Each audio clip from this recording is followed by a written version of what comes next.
Karena keinginan daging adalah maut, tetapi keinginan roh adalah hidup dan damai sejahtera. Roma pasal 8 ayat 4-11. Supaya tuntutan hukum Taurat digenapi di dalam kita yang tidak hidup menurut daging, tetapi menurut roh. Sebab mereka yang hidup menurut daging memikirkan hal-hal yang dari daging. Mereka yang hidup menurut roh memikirkan hal-hal yang dari roh. Karena keinginan daging adalah maut, tetapi keinginan roh adalah hidup dan damai sejahtera. Sebab keinginan daging adalah perseteruan terhadap Allah karena ia tidak takluk kepada hukum Allah. Hal ini memang tidak mungkin baginya.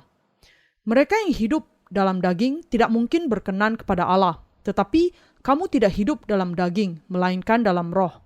Jika memang roh Allah diam di dalam kamu. Tetapi jika orang tidak memiliki roh Kristus, ia bukan milik Kristus. Tetapi jika Kristus ada di dalam kamu, maka tubuh memang mati karena dosa, tetapi roh adalah kehidupan oleh karena kebenaran. Dan jika roh Dia yang telah membangkitkan Yesus dari antara orang mati diam di dalam kamu, maka Ia yang telah membangkitkan Kristus Yesus dari antara orang mati akan menghidupkan juga tubuhmu yang fana itu oleh rohnya yang diam di dalam kamu. Misi luar negeri menjadi efektif kalau dilakukan melalui literatur seperti yang kami lakukan sekarang ini. Kita diberkati ketika membaca firman Allah dan iman kita bertumbuh karena kita percaya kepada firman-Nya. Manusia sudah menderita selama 5 abad belakangan, tertipu karena doktrin palsu seperti doktrin pembenaran bertahap, doktrin pengudusan, dan doktrin lain yang mengatakan bahwa penebusan bisa terjadi melalui doa pertobatan. Roma pasal 8 ayat 3 mengatakan kepada kita bahwa Allah melakukan apa yang tidak bisa dilakukan hukum Taurat di dalam kelemahan daging. Allah mengutus anaknya dalam rupa daging yang berdosa, menghukum dosa di dalam tubuhnya, dan menghakimi dia untuk membebaskan kita dari segala dosa kita. Hari ini kita membuka Roma pasal 8 ayat 4-11 untuk melihat kebenaran Allah. Roma pasal 8 ayat 3-4 mengatakan, Ia telah menjatuhkan hukuman atas dosa di dalam daging, supaya tuntutan hukum Taurat digenapi di dalam kita yang tidak hidup menurut daging, tetapi menurut roh. Pertanyaannya tentu saja adalah, apa artinya ini? Pertama, apa artinya tidak hidup menurut daging? Ini berarti tidak mencari keuntungan daging. Ini adalah untuk membedakan antara keinginan daging dengan hawa nafsu kedagingan dan untuk terus menjauh dari mereka yang tidak taat kepada firman Allah. Ayat 5 menegaskan, sebab mereka yang hidup menurut daging memikirkan hal-hal yang dari daging. Apa artinya hal-hal yang dari daging? Ini berarti bahwa ada orang-orang yang meskipun mereka anggota gereja, mengejar keinginannya sendiri. Sederhananya, orang Kristen tidak boleh pergi ke gereja dengan tujuan untuk bisnis, mencari keuntungan dunia. Yang demikian itu adalah hidup menurut daging. Orang-orang ini pergi ke gereja dengan jemaat yang banyak untuk memperkenalkan dan mengiklankan bisnis mereka dengan harapan mereka bisa mendapatkan pelanggan tetap yang setia. Mereka masuk ke gereja dan percaya kepada Yesus untuk keuntungan daging mereka sendiri. Ada yang lain lagi, mereka yang mengajar perpecahan di dalam komunitas Kristen dan mereka yang mengajar pengikutnya untuk mengejar hanya berkat materi saja, juga mereka yang hidup menurut daging dan yang menetapkan keinginannya kepada perkara-perkara kedagingan. Kita bisa dengan mudah bertemu dengan pemecah di dalam lingkungan Kristen. Siapakah para pemecah itu? Mereka adalah orang-orang yang menipu diri mereka sendiri dengan iman mereka yang keliru di dalam superioritas denominasi mereka. Mereka mengatakan bahwa kelompok mereka didirikan oleh si Anu dan Anu, bahwa mereka memiliki teolog ini dan itu, bahwa mereka sebesar ini dan sangat dikenal di dunia, serta memiliki tradisi yang kuat dan seterusnya. Semua kemegahan ini yang menjadi kebanggaan orang-orang itu dan menjadi dasar membangun iman mereka. Ada banyak iman yang demikian di dalam dunia ini. Para pemecah itu percaya kepada Yesus demi keuntungan daging mereka. Mereka yang hidup menurut daging masih memegahkan gereja mereka dan karena secara materi diberkati dengan datang ke gereja besar. Beberapa gereja memiliki tujuan yang sangat umum seperti kasihi istrimu. Tetapi inilah artinya, mereka yang hidup menurut daging. Apakah gereja harus menjadikan kasih kepada istri sebagai tujuannya? Seharusnya tidak. Apakah saya mengatakan kita tidak perlu mengasihi istri kita? Tentu saja tidak. Tetapi tujuan seperti itu, seberapapun bagus dan menarik, tidak bisa menjadi tujuan yang mendasar dari gereja kita. Mereka yang hidup menurut daging menetapkan pemikiran mereka kepada perkara-perkara daging. Terlalu banyak pelayan zaman ini yang mengubah diri mereka menjadi orang-orang yang demikian dengan tertarik hanya kepada pertambahan jumlah anggota gereja, persembahan, dan gedungnya. Semua itu sekarang menjadi tujuan utama dari iman mereka. Membangun gereja yang lebih besar, lebih tinggi, dan lebih luas menjadi tujuan mereka yang paling utama. Bahkan, mereka berani mengatakan bahwa mengumpulkan lebih banyak orang akan membawa mereka ke surga dan membuat alasan yang demikian. Sementara tujuan utamanya adalah untuk mengumpulkan sebanyak mungkin uang untuk membangun gedung gereja yang lebih besar lagi.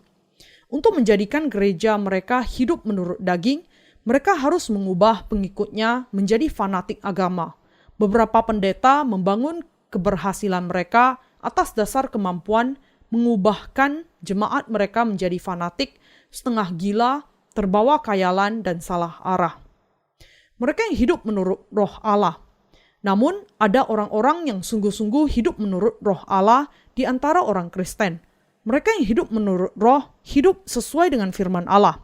Percaya kepada apa yang tertulis di dalam kitab suci saat menyangkal pemikirannya sendiri, melakukan yang dikehendaki Allah, dan memberitakan Injil air dan roh.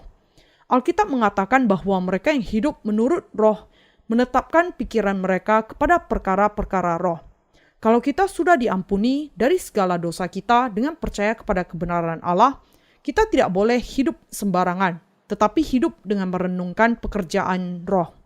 Mereka yang hidup menurut roh berpikir secara rohani dan menetapkan untuk melakukan perkara-perkara roh dengan iman. Berbahagialah mereka yang mengejar perkara-perkara roh.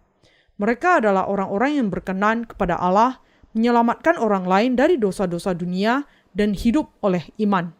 Kita sudah diampuni dari segala dosa kita, dan karena itu, kita harus menetapkan pikiran kita kepada perkara-perkara roh dan hidup sesuai kehendaknya. Tujuan dalam kehidupan kita adalah menggenapi pekerjaan roh, yaitu memberitakan Injil air dan roh. Kita harus menetapkan pikiran kita kepada perkara-perkara roh. Seberapa banyak Anda sudah menetapkan pikiran Anda kepada perkara-perkara roh?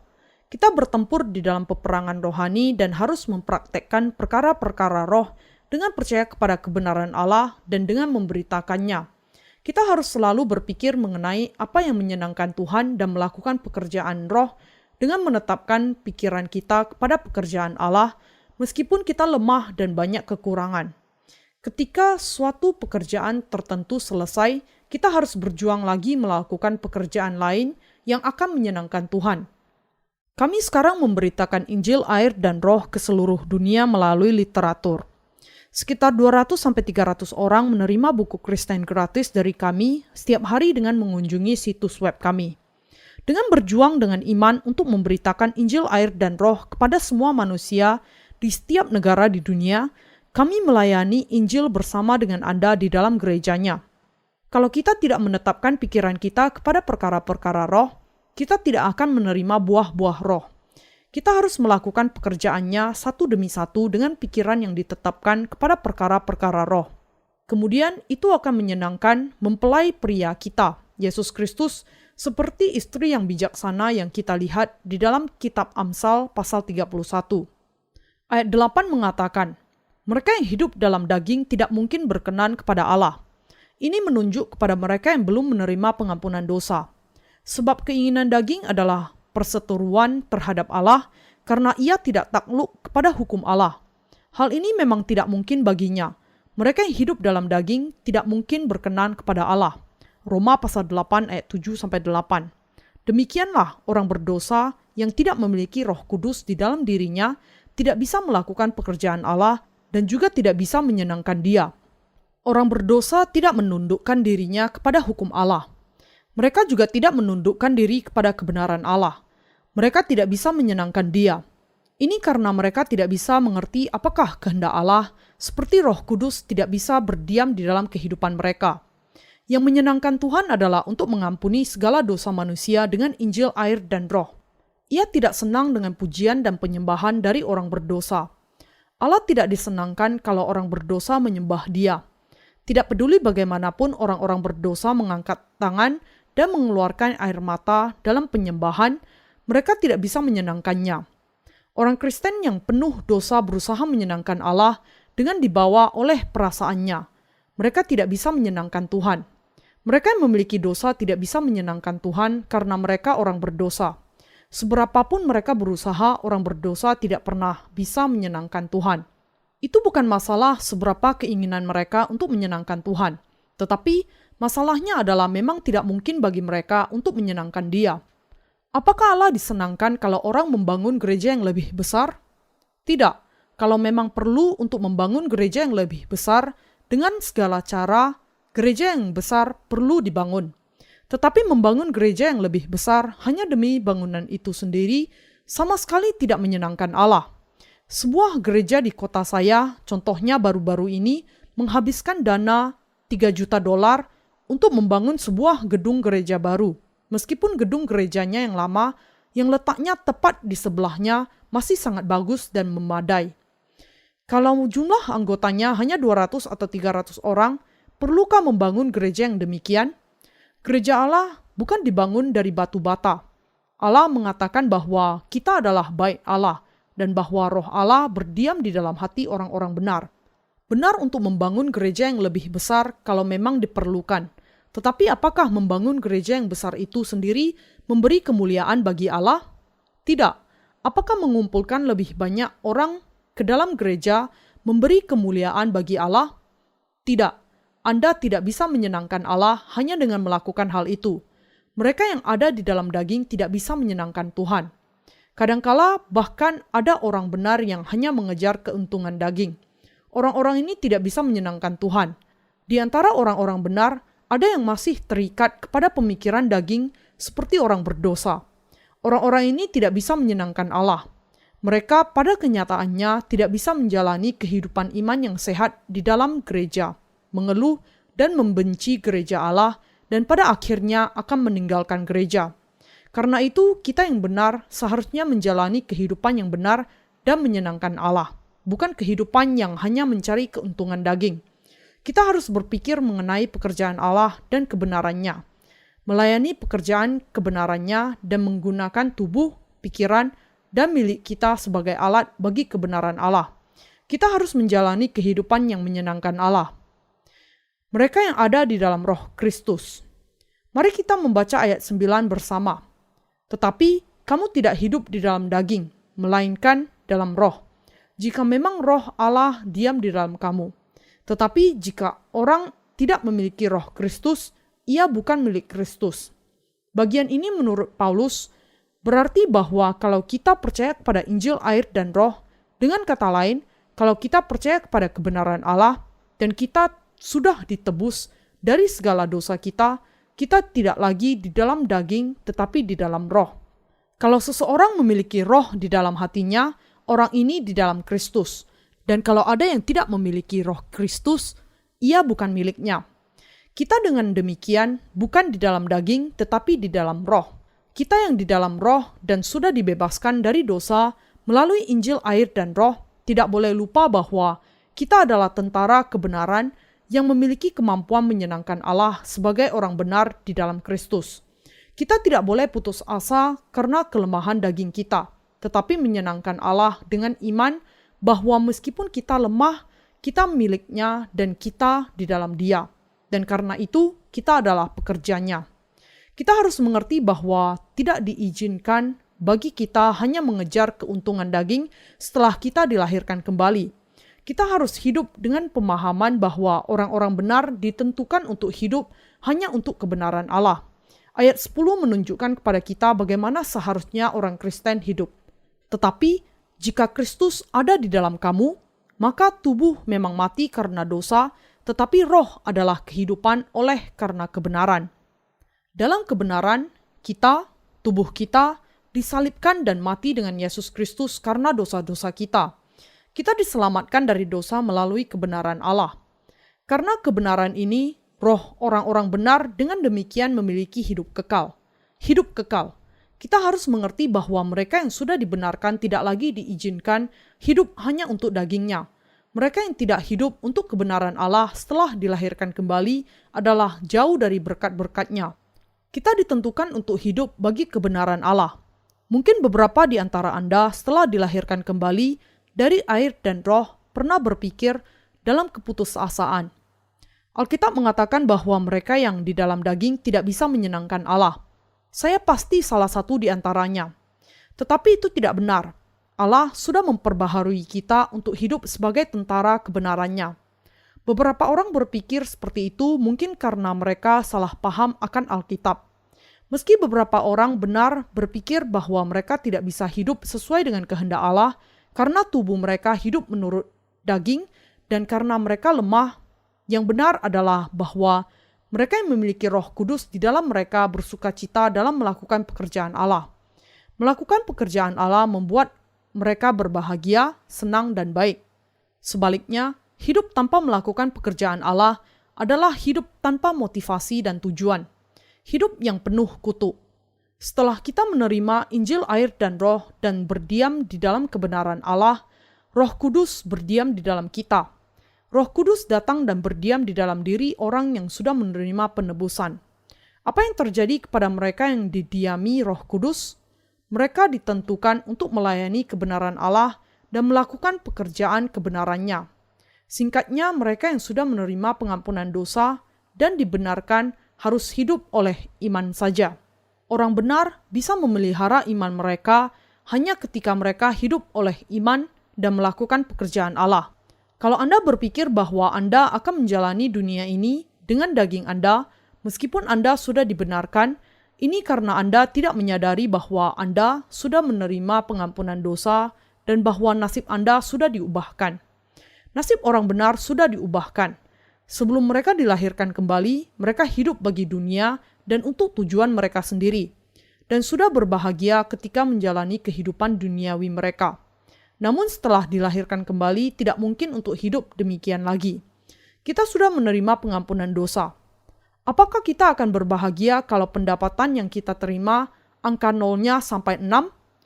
Ketika kita menyerahkan diri sepenuhnya untuk membebaskan jiwa orang lain dari dunia ini, bagaimana kita bisa puas hanya dengan hal-hal materi saja?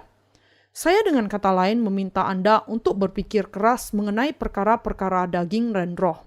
Anda tidak harus melakukan semuanya untuk bisa mengenalinya. Yang harus Anda lakukan hanyalah untuk memikirkannya secara serius dalam hal ini. Sampai sekarang saya mengkhotbahkan surat Roma pasal 1-6 dalam buku sebelumnya, dari khotbah surat Roma, dan dari pasal 7-16 dalam buku ini. Kedua buku khotbah ini, buku kelima dan keenam, dari seri buku Kristen saya akan dibagikan kepada orang Kristen di seluruh dunia untuk dibaca. Saya yakin bahwa banyak orang akan mengenal kebenaran Allah melalui seri buku Kristen saya. Melalui 3 buku khotbah sebelumnya, saya sudah berbicara mengenai pengajaran dasar mengenai keselamatan Allah. Buku pertama berbicara mengenai Injil. Buku kedua mengenai isu teologi. Dan buku ketiga mengenai Roh Kudus dan bagaimana cara yang benar untuk menerima Roh Kudus. Dan buku keempat serta kelima mengenai surat Roma berbicara secara mendalam mengenai betapa kelirunya banyak doktrin, mengapa dosa-dosa tidak lenyap ketika orang Kristen percaya kepada Yesus, dan bagaimana Injil air dan roh dinyatakan sebagai kebenaran Allah. Saya percaya bahwa Injil ini akan berkembang semakin luas ke seluruh penjuru dunia melalui buku ini. Ada kemajuan yang cukup menarik dalam memberitakan Injil ketika kami menerbitkan buku ketiga jika dibandingkan dengan ketika kami baru menerbitkan kedua buku yang pertama. Sekarang, setelah buku ketiga, semakin banyak orang meminta buku pertama dan kedua dari seri buku Kristen saya. Setelah kedua buku ini diterbitkan, kita akan tahu betapa luar biasanya kuasa Injil air dan roh. Saya berdoa agar banyak berkat akan secara berlimpah dicurahkan Allah kepada orang-orang yang sampai kepada pengenalan akan kebenarannya. Mereka akan tahu bagaimana mengenal kitab Roma, yaitu untuk dimengerti dengan iman kepada Injil yang mengandung kebenaran Allah. Kita semua bekerja bersama bagi Injil. Tidakkah Anda juga melakukan pekerjaan Allah? Anda mendukung pelayanan memberitakan Injil untuk menyelamatkan orang berdosa dari dosa-dosa mereka. Ketika kita dengan setia melakukan bagian pelayanan kita dan melayani Injil, begitu banyak jiwa di seluruh dunia akan dibebaskan dari segala dosa mereka. Bagaimana kemudian kita bisa meninggalkan pekerjaan yang berharga ini hanya demi pekerjaan duniawi? Saya mau membuatnya jelas kepada Anda bahwa kita orang benar ditentukan untuk tidak lagi hidup untuk daging kita. Sekarang kita ditentukan untuk menggenapi kebenaran Allah, menyelamatkan jiwa dan hidup bagi kebenaran ini. Anda harus mengerti ini dan menjalani sepanjang kehidupan Anda bagi Allah, bagi Injil yang sejati, dan bagi keselamatan jiwa-jiwa yang terhilang di dalam dosa. Inilah yang dibicarakan surat Roma dalam bagian ini. Mari kita memperhatikan ayat 10 dan 11. Tetapi jika Kristus ada di dalam kamu, maka tubuh memang mati karena dosa, tetapi roh adalah kehidupan oleh karena kebenaran. Dan jika roh Dia yang telah membangkitkan Yesus dari antara orang mati diam di dalam kamu, maka Ia yang telah membangkitkan Kristus Yesus dari antara orang mati akan menghidupkan juga tubuhmu yang fana itu oleh roh-Nya, yang diam di dalam kamu. Bagian di atas berarti bahwa tubuh kita sudah lama mati karena dosa-dosa kita. Tetapi roh kita hidup karena kebenaran Allah dan iman. Kalau seseorang percaya kepada kebenaran Allah, ia akan mendapatkan kehidupan baru. Kita sudah mendapatkan kehidupan baru dengan percaya kepada kebenaran Allah. Ayat 11 mengatakan, dan jika roh Dia yang telah membangkitkan Yesus dari antara orang mati diam di dalam kamu, maka Ia yang telah membangkitkan Kristus Yesus dari antara orang mati akan menghidupkan juga tubuhmu yang fana itu oleh roh-Nya yang diam di dalam kamu. Ini berarti bahwa Ia akan membangkitkan kita di akhir zaman. Hidup yang dengannya kita hidup dahulu hanyalah untuk daging dan dosa kita sekarang sudah berlalu, dan nasib kita sekarang diubahkan sepanjang kehidupan kita sehingga kita hidup bagi Allah dan kebenarannya. Mungkin Anda bosan dengan kehidupan orang benar dan berpikir, tidak heran orang benar akan sering berkumpul untuk membicarakan apa yang mereka bicarakan. Namun, mendengar orang yang dilahirkan kembali menguap di samping Anda ataupun mendengarkan pujian dan suara mereka akan memperbaharui pikiran Anda kalau Anda setia di gereja. Ini karena Roh Kudus bekerja di dalam gereja Allah dan di dalam hati orang percaya. Pikiran Anda akan diperbaharui dan Anda akan mendapatkan kekuatan baru di dalam hati Anda, diberi makan roti kehidupan, dan mendapatkan tanggung jawab rohani untuk pergi dan melakukan pekerjaan rohani. Anda bisa disegarkan dalam perkumpulan orang percaya. Kenyataan bahwa Anda terpisah dari dunia ini menunjukkan bahwa nasib Anda memang sudah diubahkan. Itulah sebabnya mereka yang hidup menurut daging menetapkan pikiran mereka kepada perkara-perkara daging, tetapi mereka yang hidup menurut roh terhadap perkara-perkara roh. Kita yang sekarang dibenarkan tidak lagi hidup sesuai dengan daging. Orang benar tidak lagi ingin menjadi hamba dosa. Kita ingin untuk paling tidak hidup menurut roh dan menetapkan pikiran kita kepada perkara-perkara roh. Orang benar melakukan pekerjaan roh, pekerjaan memenangkan jiwa bagi Kristus. Kita harus bekerja keras dalam pekerjaan Allah, menyangkal pemikiran sendiri akan hal itu dan menetapkan pikiran kita. Kita sekarang harus menjalani kehidupan kita dengan cara ini. Nasib Anda sudah diubah untuk hidup hanya untuk kebenaran Allah. Karena Anda sudah menerima penebusan dengan percaya kepada Injil, air, dan roh. Saya harap Anda mengenal kebenaran ini. Saya minta maaf, tetapi Anda tidak bisa kembali kepada dunia dan menjadi hamba dosa lagi. Kalau Anda kembali kepada dunia sekarang, itu berarti kematian Anda sendiri. Keinginan duniawi berarti kematian. Roh Anda akan mati, pikiran Anda akan mati, dan tubuh Anda akan mati kalau Anda masih mengejar kehendak duniawi Anda. Bangsa Israel tidak kembali ke Mesir setelah mereka keluar. Juga mereka tidak senang bertemu lagi dengan orang Mesir setelah menyeberangi Laut Merah. Demikian juga kita yang sudah dibenarkan tidak bisa lagi kembali ke Mesir dan tidak juga senang bertemu orang Mesir secara rohani. Kalau orang benar, orang yang dilahirkan kembali, pergi kembali kepada dunia dan hidup bersama orang-orang berdosa di dunia, ia akan gila karena keinginan kembali kepada gereja Allah. Ia akan sangat merindukan gereja Allah. Mari kita hidup dengan pikiran yang ditetapkan kepada perkara-perkara roh. Apa artinya perkara-perkara roh Allah itu? Bukankah itu perkara-perkara Allah? Bukankah itu perkara-perkara melayani Injil Allah? Dan lagi, bukankah kita lemah dan tidak sempurna? Anda lemah dan demikian juga saya. Tetapi, tidakkah Anda menerima pengampunan dosa bahkan ketika Anda lemah dan tidak sempurna? Tentu saja Anda sudah menerimanya. Apakah Roh Kudus kemudian berdiam di dalam kehidupan Anda? Jawabannya sangat jelas, ya. Apakah kita kemudian bisa menetapkan pikiran kita kepada perkara-perkara roh atau tidak? Tentu saja ya. Kita bisa menetapkan pikiran kita kepada perkara-perkara roh. Apakah Anda tahu bahwa Allah sudah mengubah nasib Anda sehingga Anda akan melakukan perkara-perkara roh? Apakah Anda percaya kepada hal ini?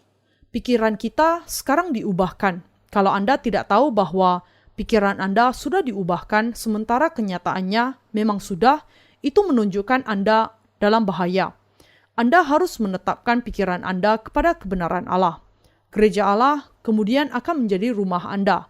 Rekan sesama orang percaya akan menjadi saudara Anda, saudari, orang tua, keluarga Anda, dan dengan kata lain di dalam roh yang sama. Semua orang di dalam gereja Anda akan menjadi keluarga Anda. Kalau Anda belum pernah memikirkan hal ini sebelumnya, sekarang waktunya untuk mempertimbangkan lagi dan mengadakan pemikiran yang serius mengenai pengajaran ini. Jangan berpikir bahwa hanya keluarga sedarah, sedaging saja yang menjadi keluarga Anda. Di sini, rumah Anda dan rumah semua orang yang sudah dilahirkan kembali. Anda semua adalah bagian dari keluarga Allah. Inilah sebabnya kita harus hidup menurut roh. Kita harus hidup bagi Allah, karena keinginan roh adalah hidup dan damai sejahtera.